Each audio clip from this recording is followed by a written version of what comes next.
Hello, Phil Jackson here from Build Your Salon, bringing you the tools you need to master to build the salon business you deserve. And today we're talking about a way that I think your brain could be manipulating you to restrict your salon's success.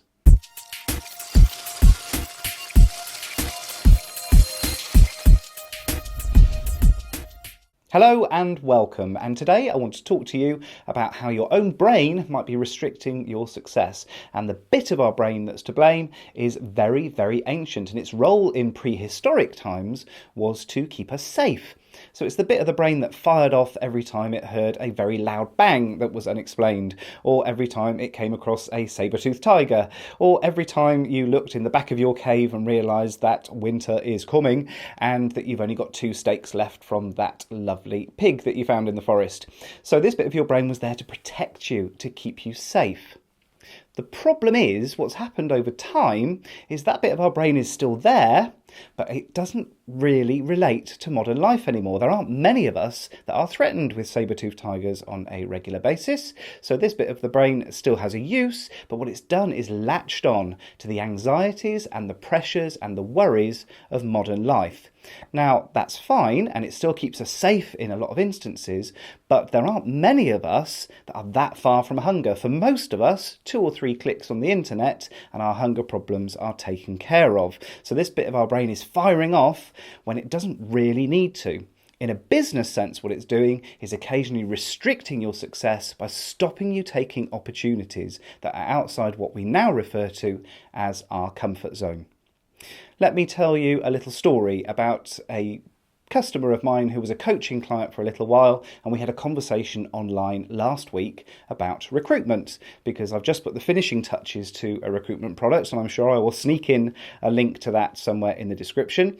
And I asked my friend to go through the product for me and just check all the videos and the downloads and make sure all the links were working correctly, which she did. And then we entered into a conversation about recruitment in her own salon. She's got a fantastic business, and it's quite a new business. And she's just finished a recruitment process in her own salon, but she'd been approached ad hoc by 2 stylists that were looking for work.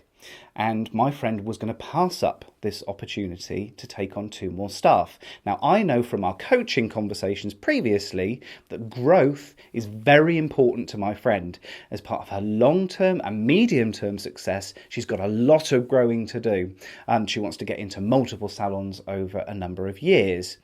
So there was a bit of an alarm bell that went off in my head, and I called her on it. I said that I don't think the reasons she was giving for not recruiting were quite as genuine as they could have been.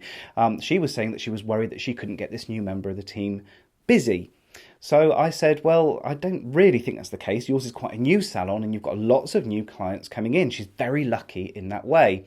I said, I think there's one of 3 things going on here. Either you're afraid that you can't get her busy, which I doubt because we've got all these new customers coming through the door, or you're worried about the money side of things, which again didn't quite ring true for me because I know that my friend knows how to recruit very carefully and that she will also set very clear targets for her team. So it's not actually a big financial risk if she takes on an extra stylist. Or the third fear I think that might be at play is this stylist who'd approached her was very experienced and very accomplished. And I said, I think there might be a bit of fear that you don't quite know how to manage talent like that because the rest of my friend's team is very young. And we stopped the conversation about there because she's not paying me as a mentor anymore. So it wasn't really my job to dig any deeper. But what I want you to do is have a look at your business situations, and the alarm bell should start ringing for you. If there is a disconnect between the goals that you've set for yourself and the goals that you've set for your business and the decision that you're making, have a look at that situation a lot closer and figure out whether it's your comfort zone that is at play.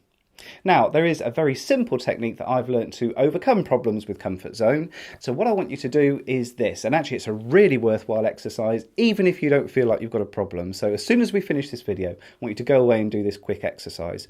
Take a piece of paper and at the top of it, write down your salon's turnover for the last 12 months. Now what I want you to do is add 10% to that figure. If you're already on target to hit more than 10% because your business is new or you've just suddenly undergone quite rapid expansion, then go for 20% instead. And I want you to mind map in quite some detail what it would take for you to hit that extra 10% turnover target. Now, I'm not necessarily suggesting we're going to put any of these strategies in place. This is just a mental exercise because the brain isn't very good at differentiating between what's actually happening in the world around us and what we can conceptualize. So what we're doing, we're taking that little bit of paranoid brain, that very ancient part of our brain, and we're stretching its boundaries slightly so that it doesn't find things that we haven't encountered already quite so overwhelming. Once you've done that mind map in quite some detail, so that you really know what you would have to do to hit that 10 or 20% target, I want you to repeat the exercise. This time we're going to repeat it with a 50% increase. Go through the process again. What would you have to do? I'm not saying that you want to, but what would you have to do in your life and in your business to increase your turnover by 50%? And guess what? Once we've done that, I want you to double it. What would you have to do to double your turnover in the next 12 months? If you're finding this all too easy, go for 10 times. What would you have to do 10 times turnover?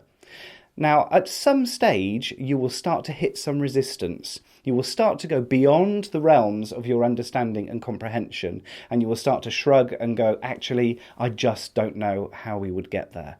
What you've done there is started to measure the boundary of your comfort zone as far as your business is concerned. Go through the exercise. It can be really powerful. Now, if you've got a growth target of, say, 5% or 10% next year, once you've mind mapped what you need to do for 50%, suddenly those decisions that you need to make for 10% seem a lot less scary. What we've done is started to tame some of those voices that are feeding into our paranoia and restricting our potential success.